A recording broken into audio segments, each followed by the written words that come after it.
Bom dia, pessoal. Bem-vindos, bem-vindas, bem-vindes. Eu até vou dispensar essa ficha, porque a gente não precisa, são muitos rostos amigos, muitas pessoas que a gente já conhece do convívio e do setor. Então, fico muito feliz, umas boas-vindas muito calorosas.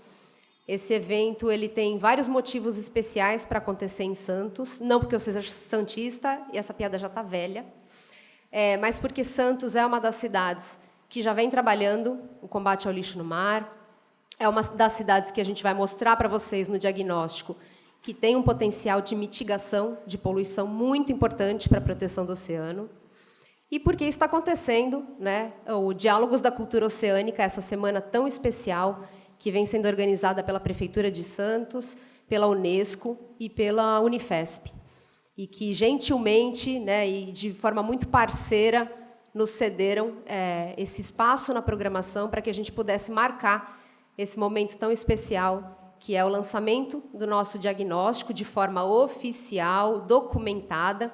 Então, essa semana, vocês ainda poderão acessar o nosso PDF com o relatório. E também, na sequência, na continuação, teremos um debate muito bacana com todos os setores necessários envolvidos na questão da prevenção ao lixo no mar. Antes de passar a palavra para o Carlos Pereira, CEO do Pacto Global, e o Marcos Libório, secretário de Meio Ambiente da Prefeitura Municipal de Santos, eu quero agradecer, primeiro, a vocês que estão aqui, e não são só santistas, são pessoas que vieram do Brasil todo aportar para essa semana como um todo, super importante, mas principalmente aqui conosco, no nosso evento, do Diagnóstico à Prevenção, e fazer um agradecimento muito carinhoso às apoiadoras do projeto Blue Keepers, a Braskem, a Ocean Pact e a Coca-Cola, que nos apoiam e permitem as nossas ações, e também quem está nos apoiando com esse evento, que é a Unimar, que nos permitiu esse espaço que a gente, na medida do possível, fez bastante acolhedor. Apesar da gente ter tentado contratar um bom tempo para vocês, não foi possível, está frio, está chuvoso, mas espero que o debate e os resultados daqui compensem essa dedicação. Mais uma vez, muito obrigada, e eu passo a palavra para o Carlos Pereira, CEO do Pacto Global da ONU no Brasil.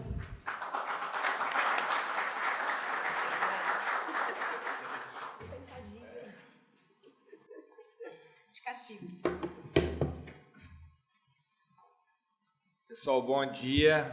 Alegria enorme estar aqui. Agradeço muito a Gabi, toda a equipe do Pacto. Agradeço a todos vocês, a Prefeitura de Santos. Inclusive, parênteses no agradecimento aqui, acabo de saber que a Prefeitura de Santos está sendo aprovada, como novo signatário ou nova signatária do Pacto Global da ONU. Então, isso nos deixa muito felizes. Agradeço demais.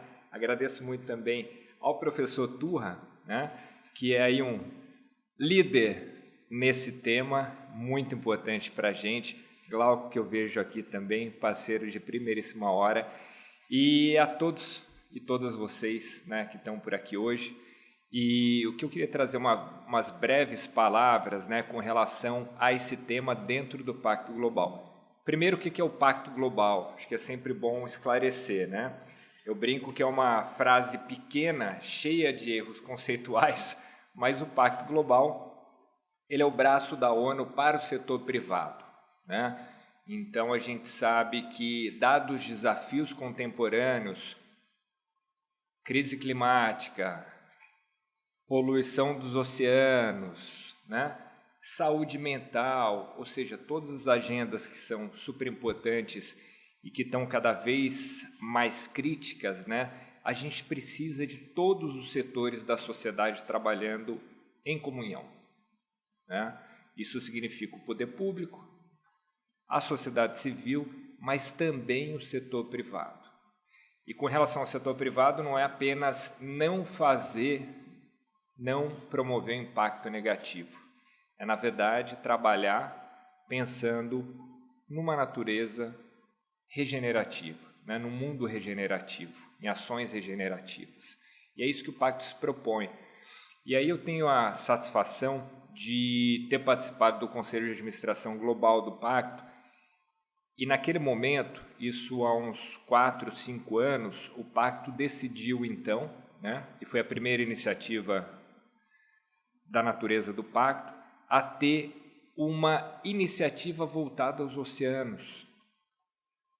Então, uma plataforma de ação voltada aos oceanos. Vocês que são especialistas, eu peço e convido vocês a olharem no site do Pacto Global, que traz ali grandes marcos, princípios, processos, exemplos de projetos, para que a gente tenha uma atividade bem mais saudável com relação aos oceanos, né?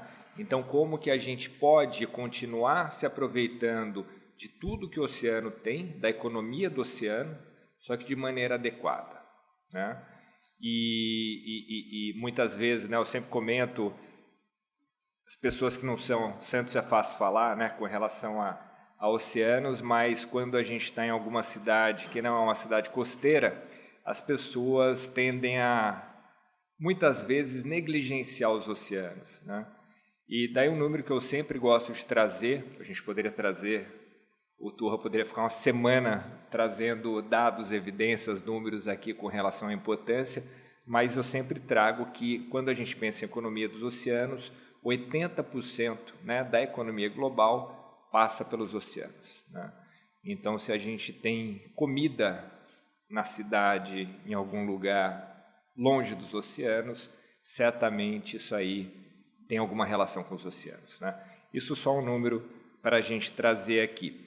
E aí foi então que o Pacto aqui no Brasil, e já vou finalizando, veio então com esse desejo de olhar um pouco melhor para esse grande problema que são os lixos nos mares. Então foi aí, Turra tem um trabalho muito importante nisso, a gente fez essa parceria, agradeço de novo pela parceria, para que a gente pudesse então entender do que a gente estava falando, né, Turra? E como o setor privado pode, então, trabalhar nisso. E a Gabi já trouxe aqui, a gente está indo para uma etapa de entender quais são aquelas empresas que mais impactam, para que a gente sente com essas empresas para mostrar, né, tudo o que está acontecendo e ver como que a gente pode endereçar essa questão. Então, por isso que, de novo, agradeço muito o espaço que nos foi dado nessa semana super importante, né? E para que a gente possa debater, para que a gente possa ter um debate propositivo, sem dúvida nenhuma, e caminhar com relação a esse tema, né, de maneira definitiva, porque, como a gente tem visto, os oceanos estão pedindo socorro, né, Turra? Então a gente tem que caminhar e rápido com isso tudo. Obrigado.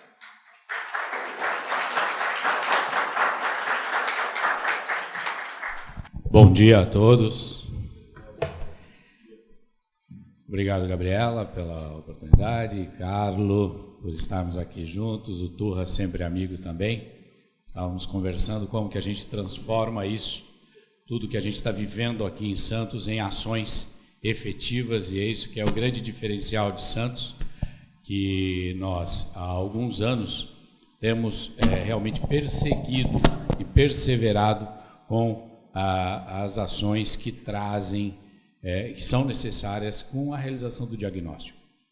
Glauco, eu não sei se você tem percebido isso aqui no nosso meio, mas eu espero que sim, que Santos, quando começa, realmente inicia um trabalho e que busca as soluções, começa a metrificar, a colocar resultados e, a partir daí, medir e entender se está no caminho certo. Quando nós observamos a necessidade de participar, porque isso foi uma necessidade mesmo, de participar do Pacto Global, de entender o propósito do Blue Keepers, entender o propósito que a ONU trazia como desafio. Há 2 anos atrás, 3 anos atrás, nós estávamos discutindo como que faríamos da década um espaço no tempo emblemático. Como que faríamos da década um espaço no tempo que trouxesse resultado. E aqui em Santos nós temos buscado perseverar neste caminho, né? Na realização do diagnóstico, na colocação e enfrentamento dos nossos problemas, porque não foi fácil, Gabriela sabe disso, me acompanha desde o começo, tá? Há alguns anos atrás, quando se fala de lixo na praia, quando se fala de problemas, realmente há uma série de correntes divergentes que exigem de nós resiliência, paciência, entendimento.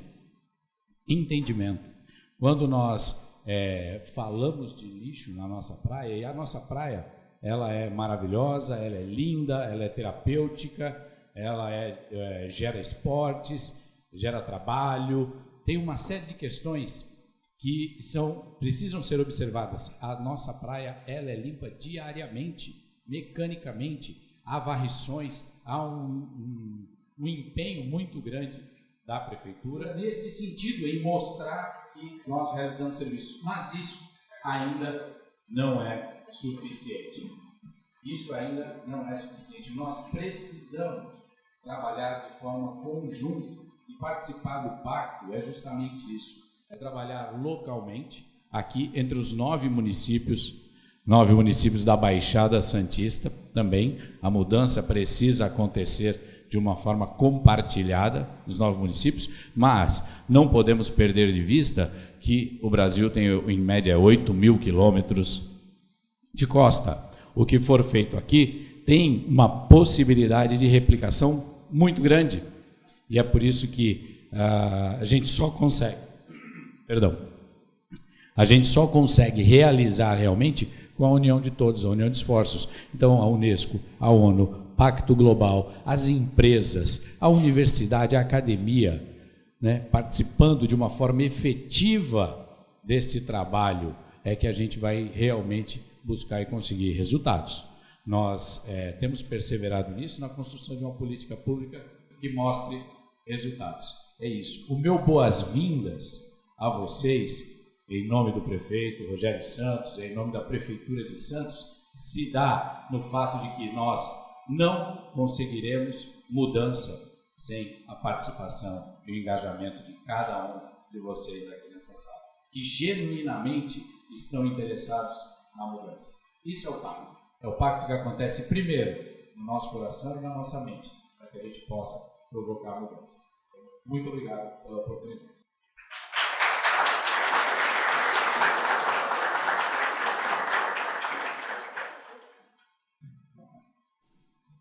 Acho que as palavras nos dão aí o cenário, nos dão comprometimento, e agora é trabalhar um pouco em cima das informações que a gente gerou durante pelo menos 9 meses. O 9 meses é a gestação, né?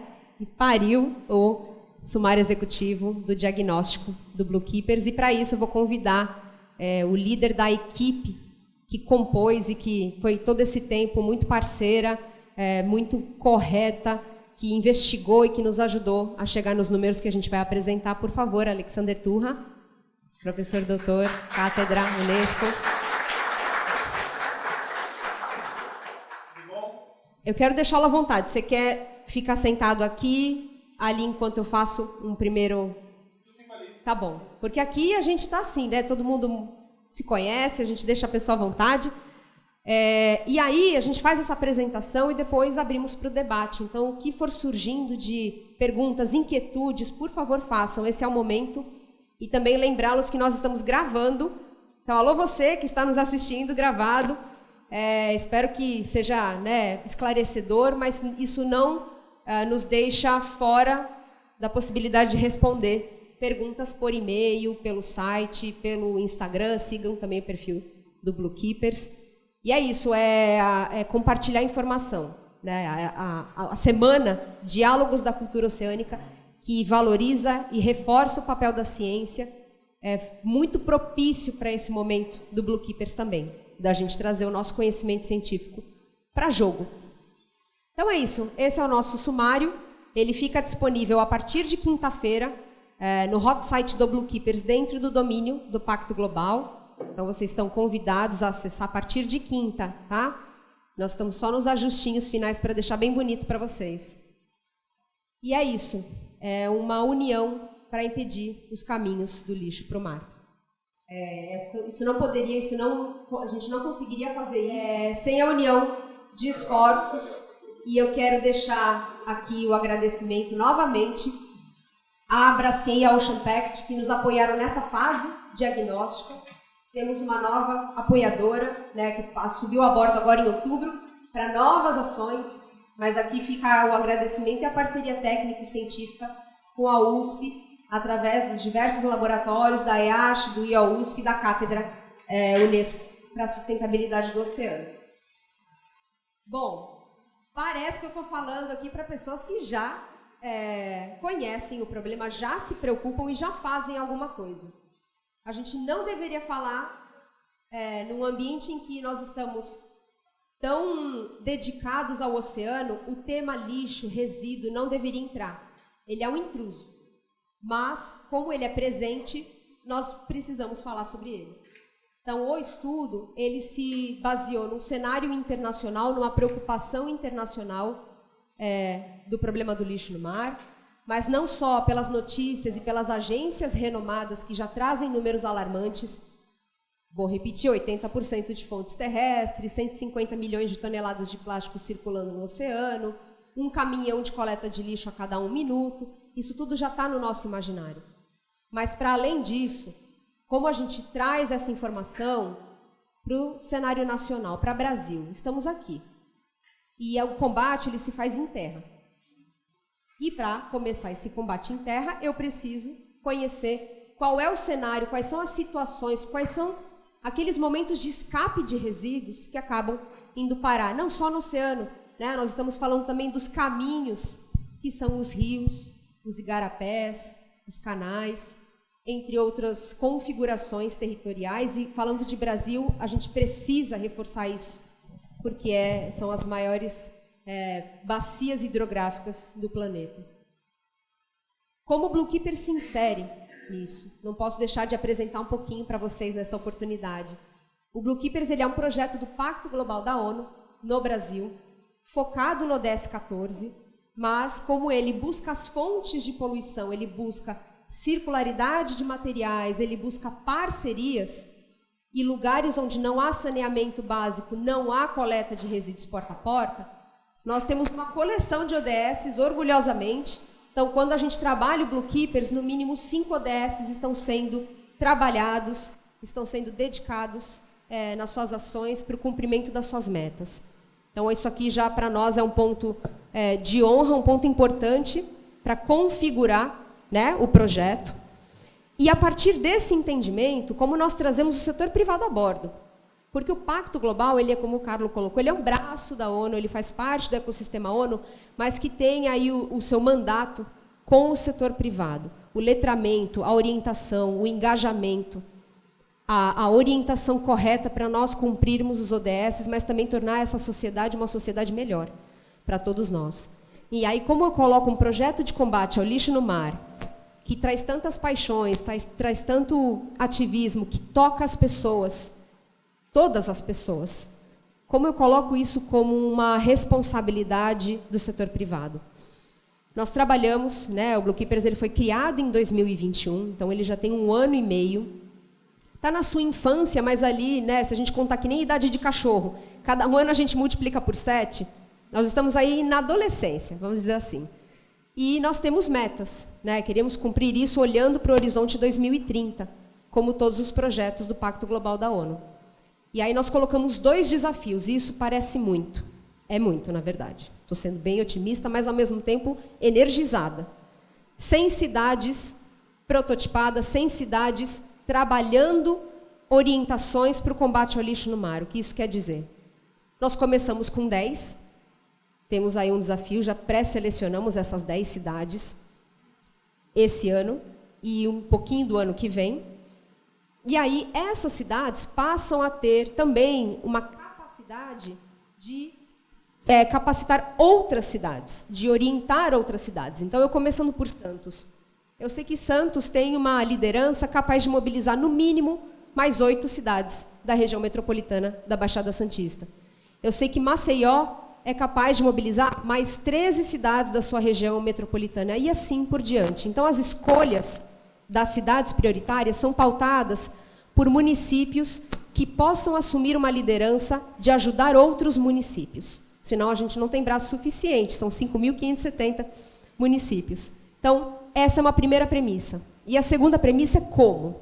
Como eu consigo pensar uma solução? Será que eu enveredo para a questão de lixeiras, ou melhorar a frequência de limpeza de praia, ou eu trago uma campanha, um outdoor, para chamar a atenção da população?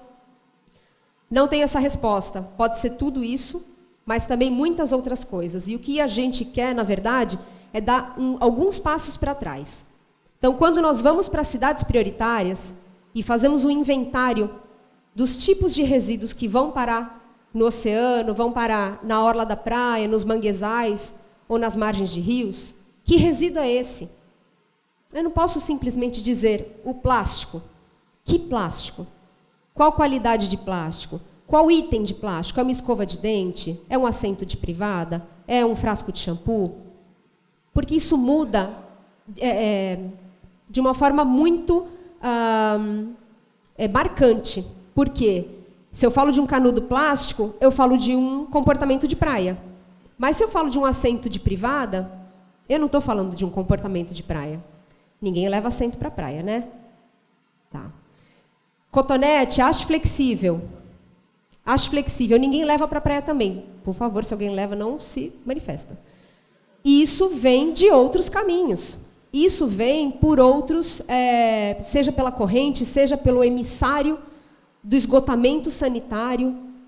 E aí eu preciso trazer a concessionária de saneamento junto. Daí eu preciso trazer as pessoas que não frequentam a praia, porque elas podem estar impactando sem saber. Então, o nosso estudo ele quer olhar para essa tipologia, então a gente passa a assumir essa terminologia. Tipologia de materiais que vão parar no mar, e aí o mandato do pacto passa a ser: empresas engajadas, vamos trabalhar na valorização, na circularidade, ou mesmo na mitigação desse tipo de produto. Vamos melhorar a comunicação, vamos fazer uma logística reversa, vamos trabalhar para que as pessoas tenham opções de consumo, que não seja só um. E assim por diante. Então, o desafio é enorme e esse é o nosso pleito. 2 metas super importantes até 2030 e nessa caminhada, muitas outras coisas acontecendo. Por isso que eu peço para vocês acompanharem o Blue Keepers nas redes sociais e no website. Isso aqui é um pouco do planejamento. Então, 2021 já passou, 2022 está acabando, essa loucura, que já estamos em outubro e ninguém viu esse ano passar. Mas nós marcamos o lançamento do nosso diagnóstico e, a partir da semana que vem, já vamos para campo. Já vamos para as 10 cidades prioritárias. Já estamos com parcerias com outras organizações para começar essa investigação local, esse inventário de resíduos que vão parar no oceano, na orla da praia e nos manguezais. A partir desse conhecimento local, nós passamos a traçar estratégias de prevenção. Nós damos seríamos como tutores, guardiões dessa informação para a melhor orientação para o setor privado. Quem está a bordo, como que nós podemos melhorar isso, essa informação, essa comunicação. E escalar parcerias. O que der certo em Santos, pode dar certo em São Luís, no Maranhão, pode dar certo em Balneário Camboriú. Então, a gente também faz essa conexão para entender que, depois de um tempo, nós não podemos ser necessários. Nós não temos que ser necessários. O entendimento está feito, a capacitação está feita. As prefeituras, as empresas passam a trabalhar também dentro das suas limitações o problema do lixo no mar. E é isso. Então, eu vou passar agora para o Turra. Abrimos aqui, literalmente, o sumário executivo para vocês e vamos fazer um passeio por essa publicação para que vocês entendam um pouco de como foi a metodologia, esse processo que culminou nas tantas milhões de toneladas a que nós chegamos de diagnóstico do Blue Keepers. Passo a palavra para o Turra. Muito obrigada, gente.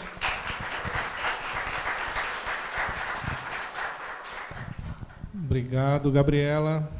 É um prazer realmente enorme estar aqui para a gente poder compartilhar esse trabalho bastante profundo e intenso que a gente construiu nesse período todo, né? Então, eu queria agradecer, essa oportunidade, o Libório, o Carlos, da gente estar aqui, tendo esse diálogo dentro desse evento que é magnífico, discutindo um tema super importante, que é a cultura oceânica, que tem que estar dentro da gente. Você falou, que o oceano pede socorro, e já dando um retorno ali para o João, A frase de efeito do dia seria: ele pede socorro. E é tão urgente que é para ontem, para hoje e para sempre. Então, o que a gente tem que fazer é criar um caminho que permita que todos esses atores, sejam eles privados ou públicos, sejam instituições ou pessoas, que a gente consiga criar uma sinergia que caminhe com as suas próprias pernas, que é o que você acabou de falar, né, Gabriela? Então, a gente está aqui representando uma equipe muito grande e, principalmente, além de uma equipe muito grande, um processo de diálogo, um processo de aprendizado coletivo que fez com que a gente da academia, né, da universidade, conseguisse penetrar dentro desse mundo que é complexo e extrair, com base em informações objetivas, robustas, às vezes não tão robustas, né, porque a gente trabalhou com o que a gente tem de dados disponível na literatura, para a gente poder compor um desenho, uma pintura, que não é muito bonita, infelizmente, mas que dá para a gente a sensação de que a gente tem por onde sair, tem para onde caminhar. E isso, então, vai ser complementado, essa fala, né, depois a Gabriela finaliza com os próximos passos, né? E, na sequência, a gente vai ter uma mesa para discutir como a gente sai do local e vai para o global, e como a gente vai do global para o local, porque o pacto é local e é global. Essa fica de lambuja. Mas é bem isso, né? A gente tem que fazer essa conexão que é fundamental, porque as pessoas estão no local. E o global, ele é etéreo, né? E ele depende dessas articulações. Bom, vamos lá. O diagnóstico, vou subir um pouquinho aqui, né? Ele foi feito de forma a gente conseguir entender essas fontes potenciais de poluição plástica para o ambiente e para o mar no Brasil. Então, a gente está entendendo que, antes de chegar no mar, esse resíduo vai passar por algum lugar. E aí a gente se baseou numa série de construções super recentes da ONU, no caso aqui da UNEP, né, a ONU Meio Ambiente, que visa trazer elementos ou métodos ou estratégias para se fazer o que se chama de hotspotting, que é identificar as fontes. Então, não é só chegar e falar qual é a cidade, é falar o que daquela cidade contribui para aquela geração. E aí você vai mergulhando em camadas de detalhamento que são fundamentais para a gente conseguir pensar nas soluções que a Gabriela falou. Então, o que a gente fez? A gente mergulhou na literatura, a gente fez uma análise crítica dessas abordagens para que a gente pudesse considerar as melhores adaptações para a nossa realidade. Que não dá para você usar de forma direta, muitas vezes, a literatura. Então, o que a gente tem aqui? A gente começou a olhar quais eram os indicadores que a gente tinha à disposição. Lembrando que a gente vive no sul global, e o sul global é diferente do norte global. Né? A gente tem diferentes capacidades de gerar informação, de guardar e de compartilhar informação. Então, o que a gente fez aqui?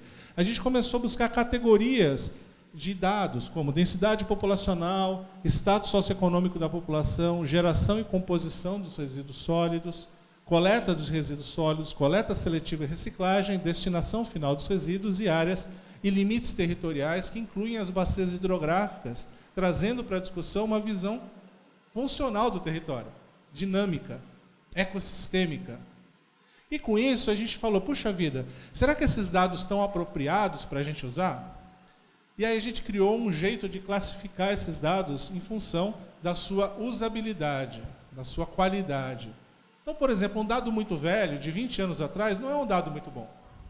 Um dado feito com base em autodeclaração, ele não é tão bom quanto um dado que foi coletado in situ.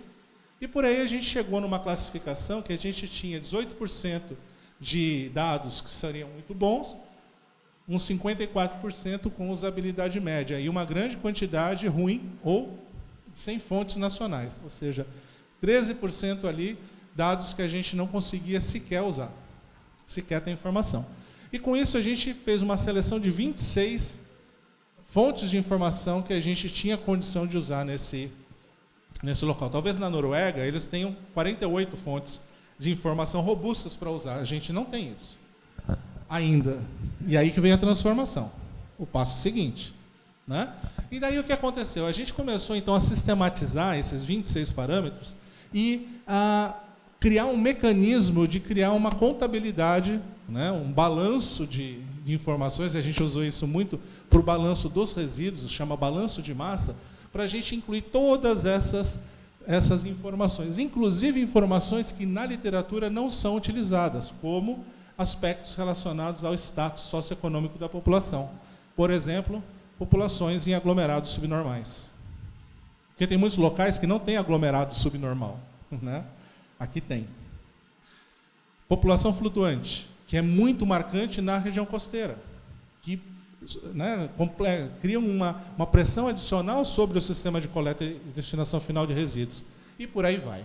Então, o que a gente fez foi ter esse esforço gigantesco de olhar esses dados, verificar como esses dados poderiam ser usados e, para aqueles dados que tinha para alguns municípios, mas não tinham para outros, a gente fez, inclusive, uma extrapolação, com todos os rigores, para conseguir preencher as lacunas que ainda ficaram. E, com isso, a gente avançou para a gente poder chegar, né, compondo toda essa miríade de informações, né, numa análise que já foi publicada essa semana que passou, 2 semanas atrás, a gente teve essa publicação sendo feita para poder compartilhar com a comunidade científica internacional esse esforço de análise dos dados que estavam disponíveis, né, mostrando como é trabalhar numa realidade como a brasileira. E aí a gente fez, então, uma equação que parece simples, mas não é. A gente queria identificar o potencial, o estoque potencial de resíduos sólidos propenso ao escape. Olha que nome absurdo, escala alfabética, né? A gente usou aquela sigla ali, EPRIP, não dá nem para falar, mas é aquilo. Ou seja, a quantidade de plástico que poderia, né, ser perdida para o ambiente. Para isso, a gente tinha que integrar as informações de consumo aparente, de quantidade de plástico reciclado, que já está voltando aí na circularidade, e a quantidade de plástico enviado para unidades de disposição final, sendo que isso é um universo à parte. Nós temos diferentes tipos de unidades, né, de destinação final, mais ou menos apropriadas. E o que manda aí não é necessariamente a impermeabilização do solo, e sim a cobertura. A cobertura que impede a remobilização pela chuva e pelo vento. Né? Então, a gente mergulhou nesse nível de detalhe, Carlos, para poder entender que, embora você tenha uma impermeabilização para o lençol freático, no caso do lixo no mar, essa impermeabilização não diz nada, o que diz é a cobertura. E, nesse sentido, a gente foi, então, integrando, fazendo aproximações republicanas, cientificamente robustas, para que a gente conseguisse, então, chegar nessas estimativas, que são bastante robustas, comparando com outros dados que a gente tem na literatura, né, de uma ordem de grandeza de 3,4, 3,5 milhões de toneladas por ano, como um potencial de perda para o ambiente. É uma quantidade, em termos absolutos, muito grande. Vamos combinar. Isso é uma estimativa de 33% de todo o plástico que entra no mercado brasileiro anualmente. É esse potencial de perda.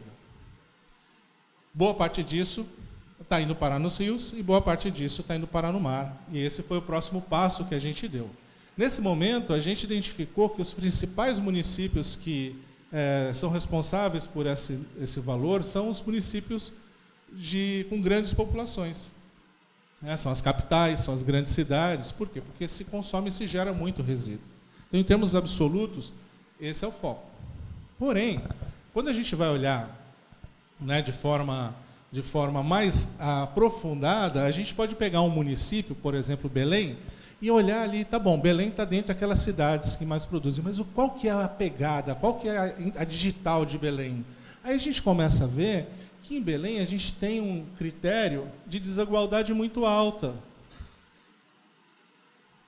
Não é necessariamente a população flutuante de Belém, percebe?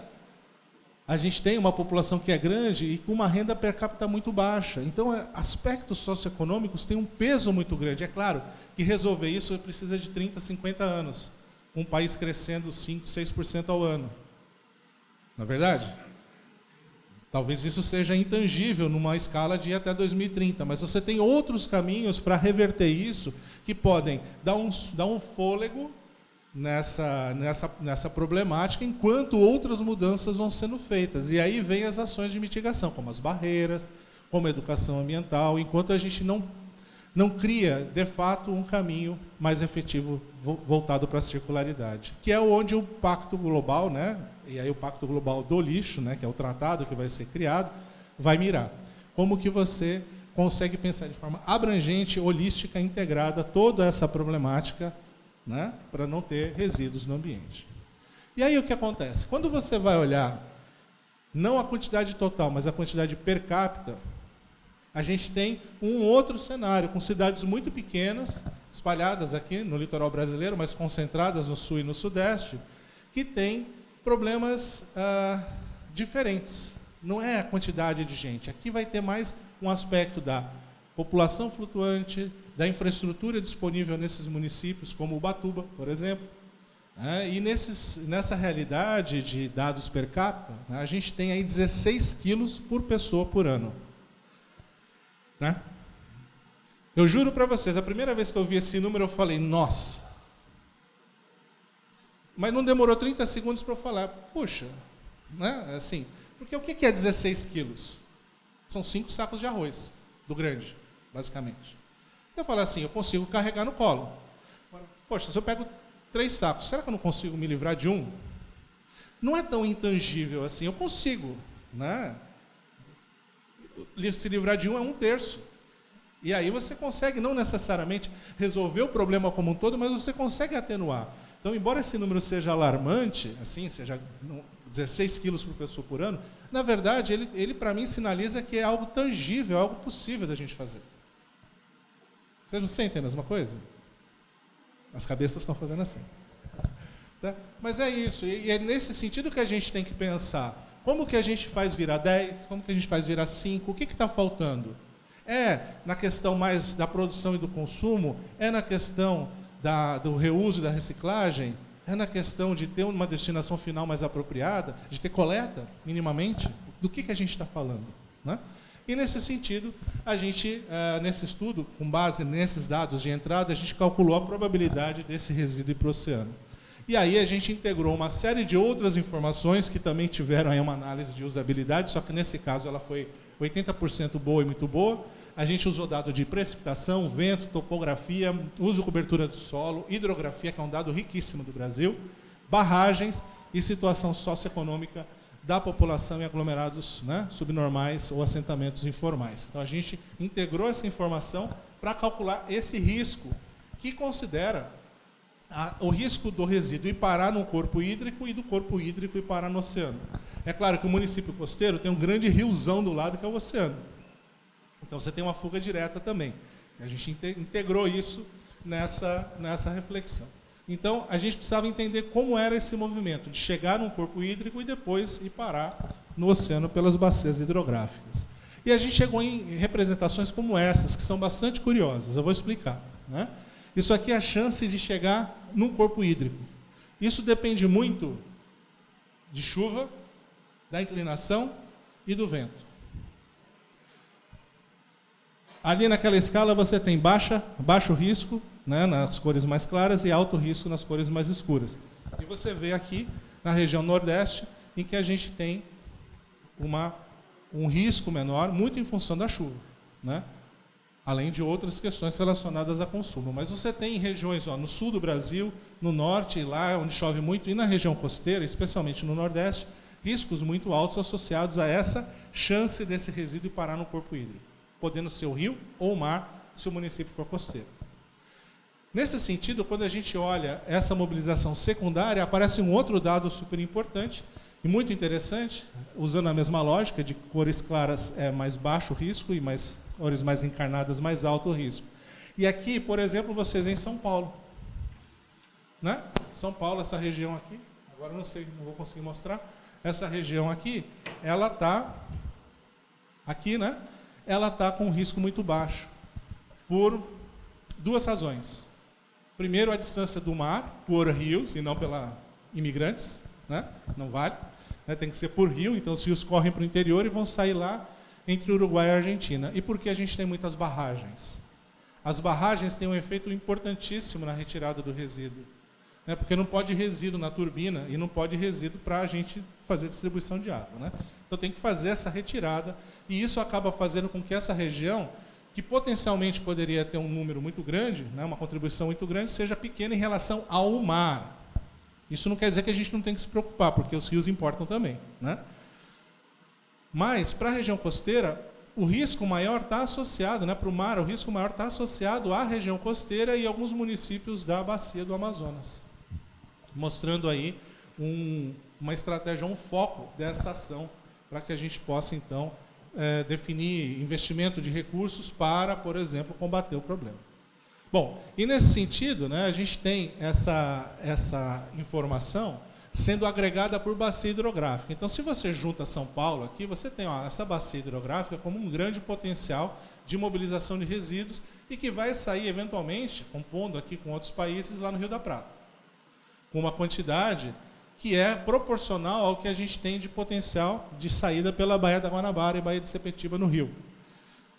Maiores do que a gente tem ali no Rio Amazonas. E aí a gente começa a encontrar algumas peculiaridades desse estudo que contradizem um pouco as estimativas feitas em escala global, mas que miraram no Brasil, com o Rio Amazonas, aqui essa região sendo aquela que mais produz resíduos, sendo Manaus uma potencial contribuinte para isso. E com isso, o que a gente tem? A gente tem aqui, Carla, por exemplo, locais em que a gente precisa, por exemplo, colocar barreiras que vão poder, por exemplo, né, fazer com que a gente tenha dados para validar esse modelo. Entendeu? E aí a gente vai poder falar, será que essa bolota é desse tamanho mesmo? A gente vai falar não, ou sim. E aí vai entender por quê e calibrar esses modelos para a gente poder calcular melhor esse escape. E com isso, a gente chega num diagnóstico que é muito importante por várias razões. Eu vou finalizar por aqui para passar para a Gabriela, que é o seguinte. A gente tem hoje pistas de onde está o vazamento e por que esse vazamento está acontecendo, essa perda para o ambiente. Isso vem do inglês leakage, né, que é vazamento. Com base nisso, a gente tem um potencial, a gente tem um diagnóstico na mão que pode ser razoavelmente impreciso, dado a qualidade dos dados disponíveis, para a gente chegar no município e falar, meu amigo, é isso que está acontecendo? O que está errado aqui? O que a gente precisa refinar aqui? E com base nisso, fazendo essa aferição, a gente tem o passo seguinte, que é fazer o ataque às torneiras que estão abertas, usando as mais variadas estratégias. E com isso, ao longo do tempo, usar, eventualmente, esse tipo de informação como uma forma de avaliar, de um indicador de sucesso e de melhora desses municípios nesse processo. Então, por exemplo, a gente tem aí indicadores muito atrelados à governança dessa temática. Quanto do orçamento que foi dedicado aos resíduos sólidos, à gestão de resíduos sólidos, foi efetivamente implementado? Essas decisões foram tomadas de forma mais fechada ou mais colaborativa. Enfim, vários aspectos que fortalecem a transparência do processo, né, que é super importante para você poder fechar as pontas desse ciclo. Tá certo? Essa é mais ou menos a ideia que a gente queria trazer. O documento vai estar disponível para vocês e dúvidas mais específicas ou pontuais a gente pode tirar no momento mais oportuno, né, em que a gente possa tomar um café ou uma cerveja, quem sabe. Tá certo? Obrigado. Prazer.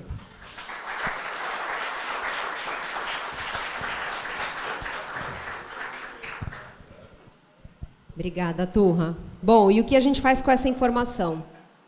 Eu acho que a mensagem mais importante é que o problema não é de populações costeiras somente.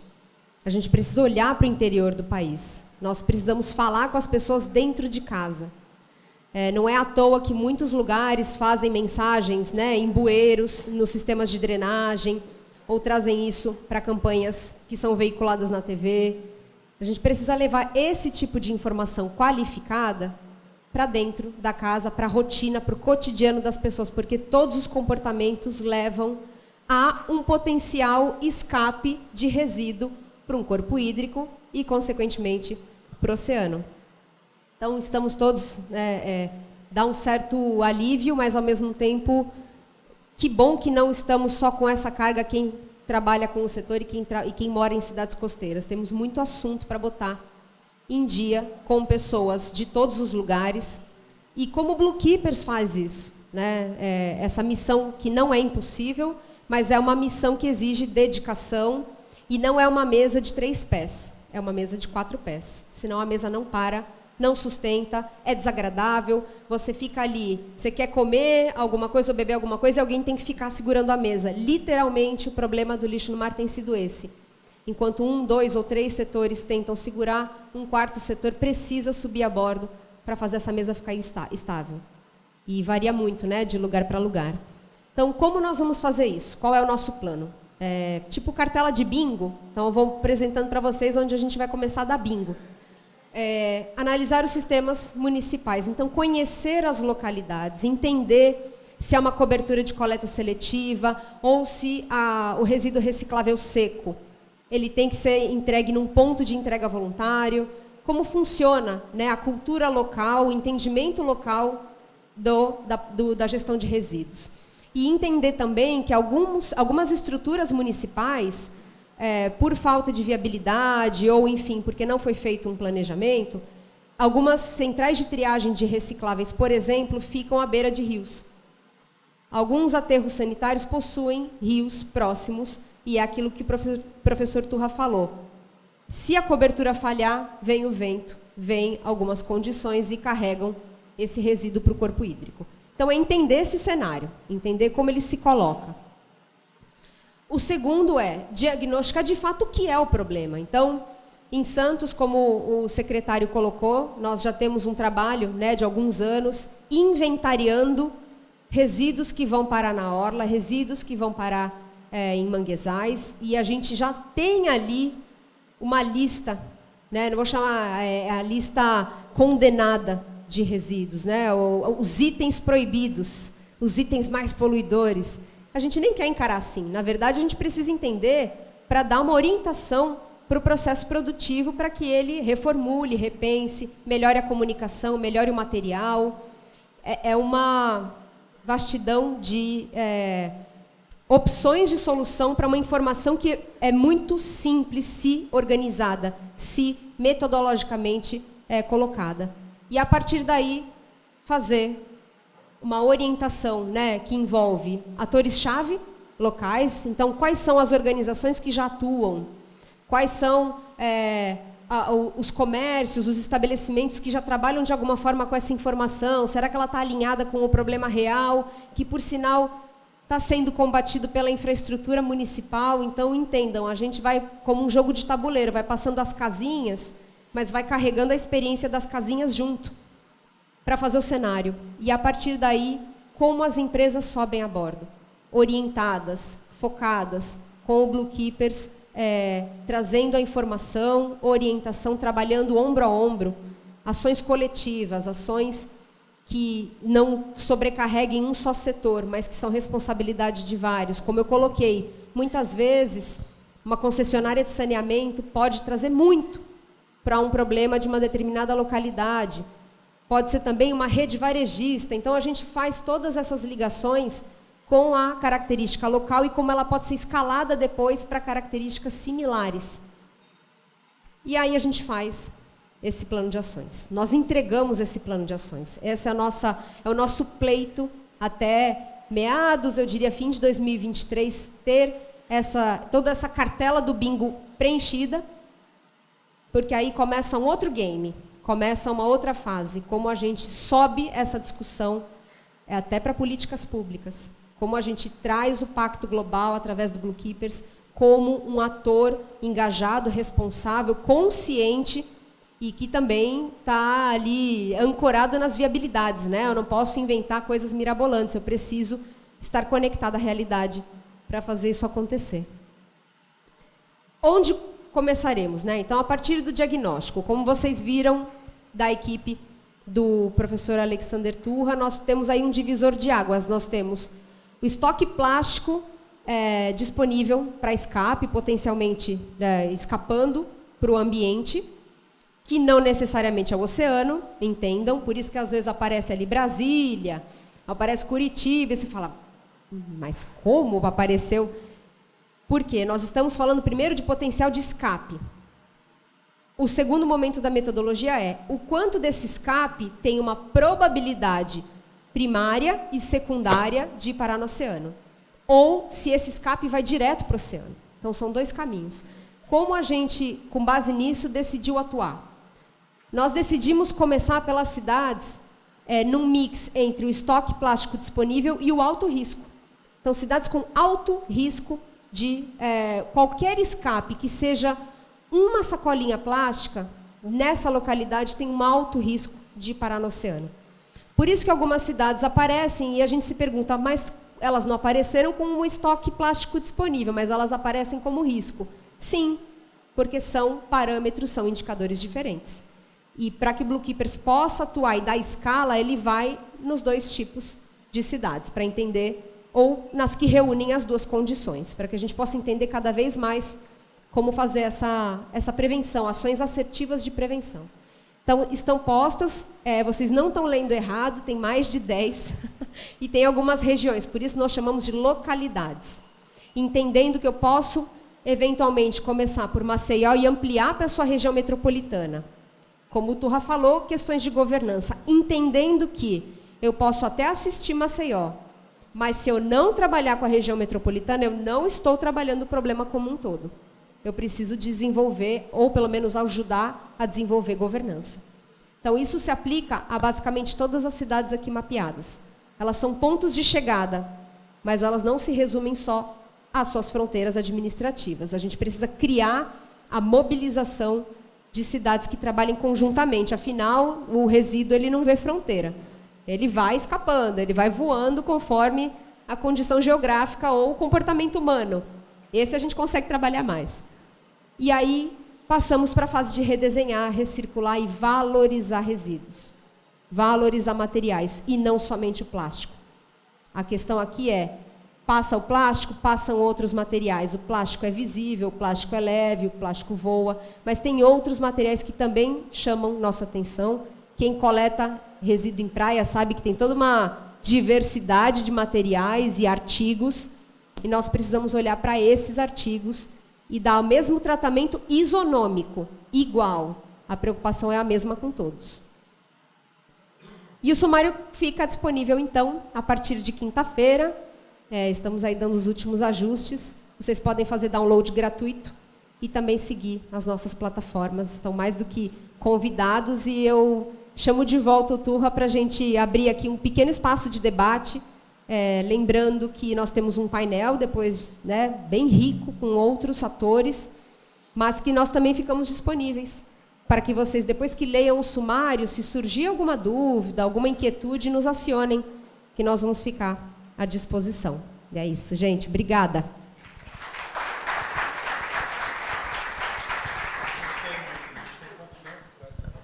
A gente tem 15 minutos. Então, se alguém já tiver alguma pergunta.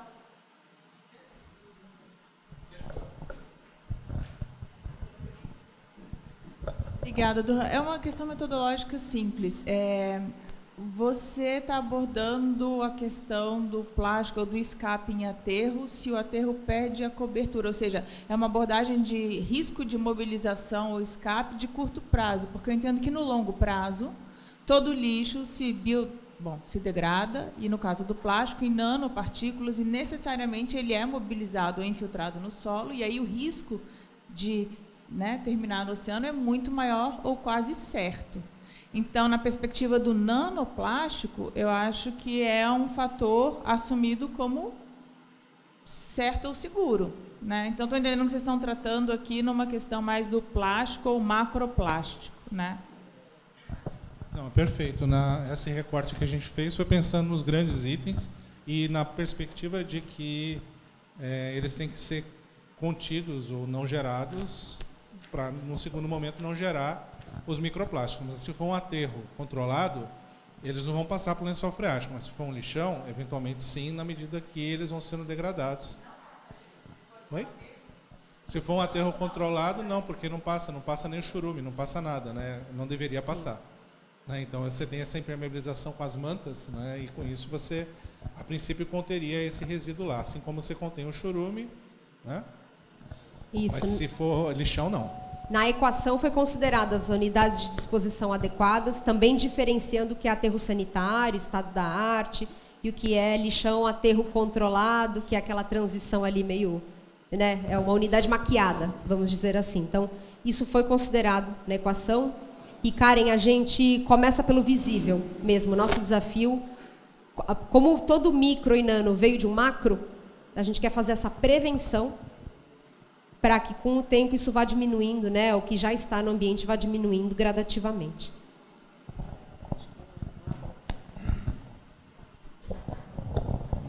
Bom dia a todos, sou o João Malavolta, do EcoSurf. Eu tenho uma pergunta que eu acho que até faz uma conexão com o que a Karen trouxe.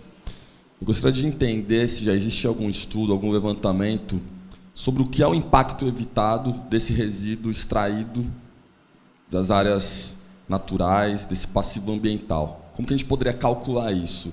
Eu já vi algumas coisas, alguns trabalhos falando sobre análise socioeconômica de uma praia poluída, que isso espanta o turista, mas para a biodiversidade, como a gente consegue metrificar o que é esse impacto evitado de uma garrafa PET que não se transformou em microplástico? Bom, é um grande desafio isso, João, porque a gente normalmente faz experimentos colocando resíduos, né, simulando a presença de resíduos. Tem um trabalho agora de um doutorado que foi finalizado agora lá no IO, do Ivan Laurino, que fez colocação de vários tipos de resíduos orgânicos e não orgânicos na praia e avaliou o efeito disso na biodiversidade, especialmente anfípodes e isópodes de praia, da parte seca da praia. Então, assim, esse é normalmente o que a gente faz. A gente não necessariamente faz o contrário na perspectiva de recuperação, mas o que eu posso dizer é que é certo que isso aconteça, obviamente, né, especialmente no caso de manguezal, porque boa parte do processo que compromete o estabelecimento e o crescimento dos propágulos é resíduo que se prende nesses propágulos e que acaba danificando e comprometendo a recuperação do manguezal. Isso é um exemplo. Mas a quantificação disso, né, eu não tenho no meu radar. Tá?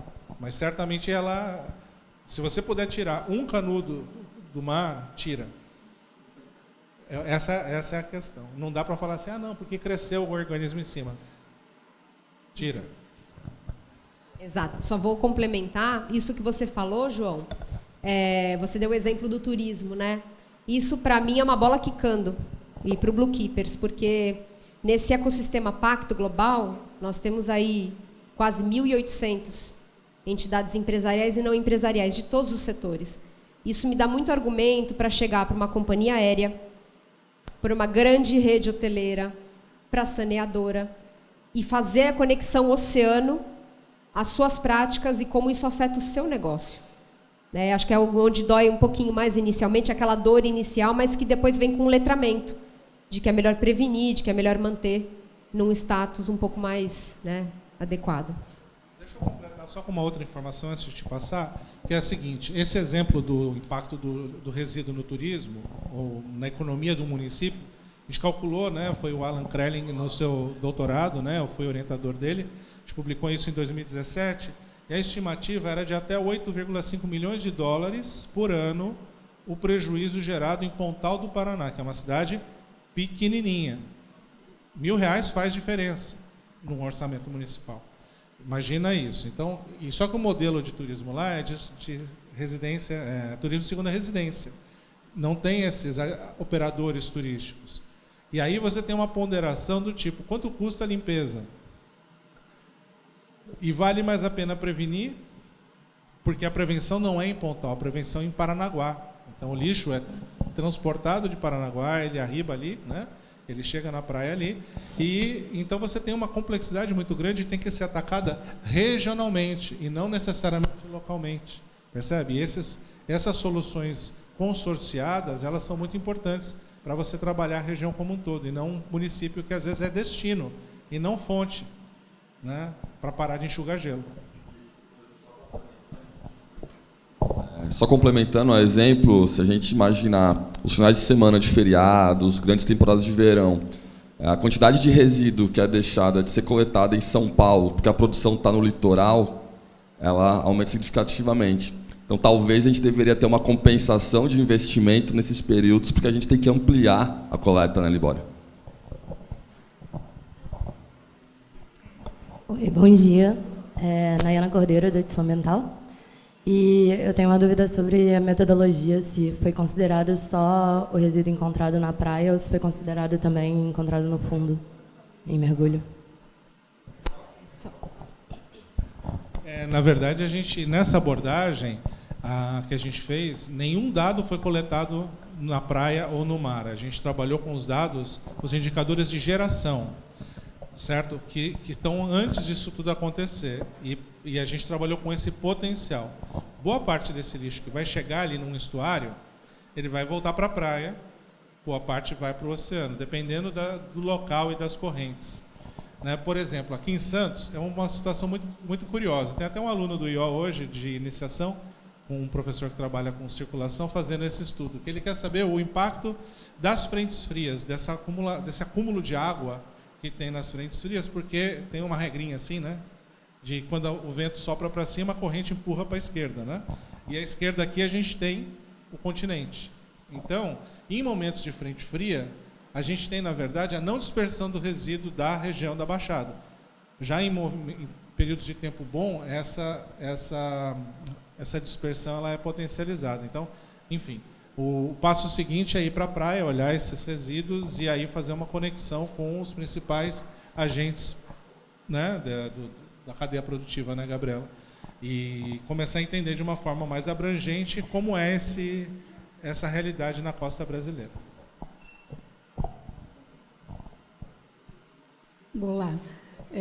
Bom, meu nome é Grace Pedro, eu sou da Secretaria de Meio Ambiente da Seção de Mudanças Climáticas. Primeiro, dar os parabéns pelo trabalho. Sem um bom diagnóstico, a gente não vai conseguir chegar nas ações necessárias, né, para enfrentar o problema. Parabéns mesmo para vocês.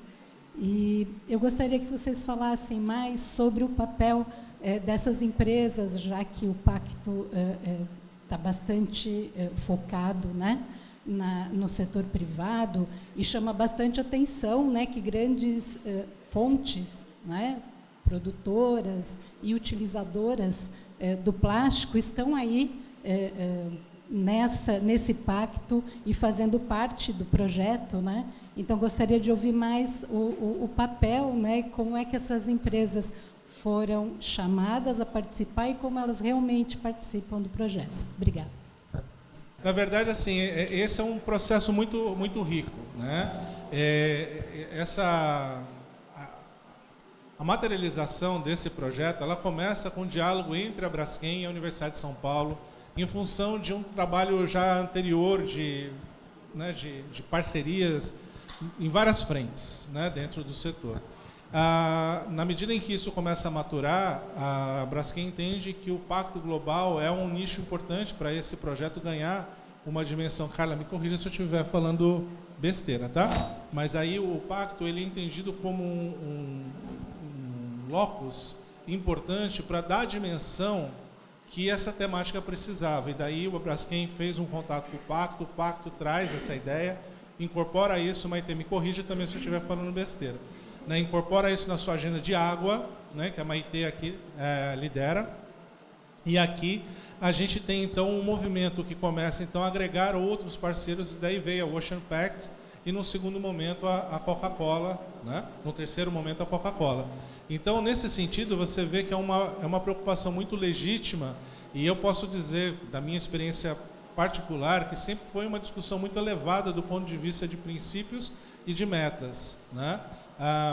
E com isso eu vejo que o projeto ele tem realmente um grande potencial de fazer essa transformação, né? Então, cada um ali com o seu recorte, o seu interesse, as suas pernas, a sua capacidade de investir e de atuar. Então, eu vejo que foi um exemplo muito bacana de arranjo institucional que representa o ODS 17, né? As parcerias. Então, eu reputo que para mim é o principal deles, né? O segundo é o Oceano, o primeiro é o 17, que é o que faz as parcerias, e é isso que a gente está vendo aqui. Que vão se expandir, obviamente, a gente vai falar na mesa agora, as parcerias locais, as nacionais e as globais, para a gente enfrentar essa situação, né, de forma articulada e estruturante. Então, eu vejo que essas parcerias que foram construídas em pilares nobres.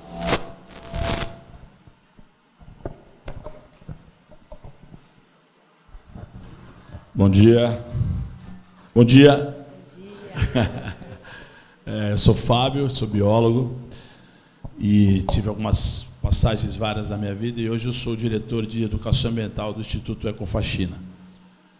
E nessas minhas andanças pelo mundo, e acho que o recorte que eu quero fazer hoje com vocês é o seguinte: dos muitos dinheiros que a gente precisa para fazer com que as coisas aconteçam no rigor científico, em toda a potencializar tudo que a gente sonha, eu sinto que desde 2010, com o marco regulatório da Lei 2305 do resíduo, a gente tem uma esperança maior.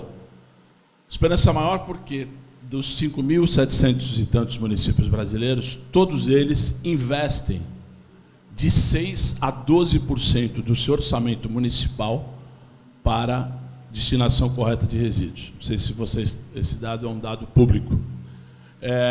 Por exemplo, a cidade de Santos investe algo em torno de 6% do seu orçamento, que é quase 4 bilhões de reais.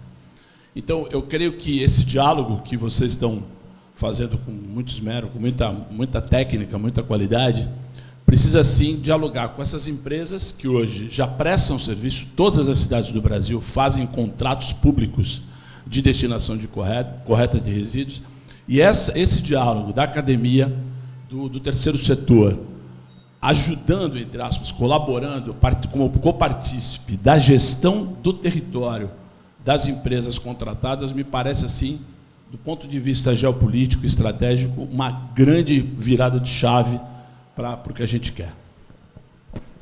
Concordo. E é parte da estratégia dialogar com essas empresas, mesmo porque, quando a gente fala de prevenção, isso passa pelas empresas também adequarem e ajustarem um pouco a sua cobertura, o seu modo de operação.